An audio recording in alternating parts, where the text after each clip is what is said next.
Les déclarations des parties civiles constituent des preuves. L'appréciation revient au tribunal. Donc ce n'est pas parce qu'on n'a pas fourni de photos ou de vidéos que cela peut détruire les témoignages des victimes.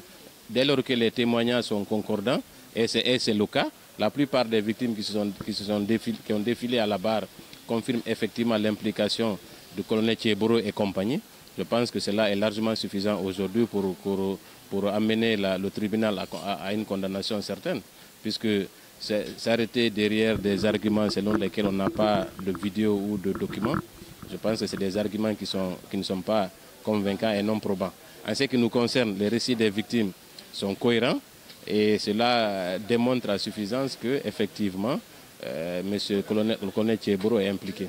Oumar Diallo, qui a mis en exergue un peu tout ce que le colonel Thieboro a fait au moment des faits. Il a expliqué tout ce que les menaces que le colonel a proférées, les contingents qui circulaient autour du colonel Thieboro et qui ont commis d'énormes massacres au stade. Donc ça conforte l'idée selon laquelle le colonel Thieboro est impliqué jusqu'au cou dans cette affaire. Donc ça nous renforce dans notre démarche de poursuivre justement à démontrer à travers ces témoignages qu'effectivement les massacres du 28 septembre ont été planifiés et exécutés par des personnes comme le colonel Thieboro.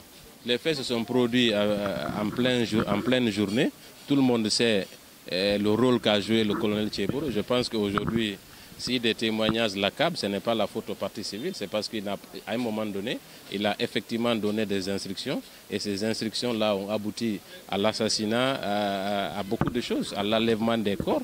Tous ces faits incombent en grande partie au colonel Thieboro et il ne peut pas nier l'évidence. Donc, on parlera du colonel Thieboro aussi longtemps que les victimes se défileront à cette barre. Personne ne peut interdire à une quelconque partie civile de venir déclarer ce qu'elle a effectivement subi. Nous n'accuserons personne, mais nous ne protégerons non plus personne.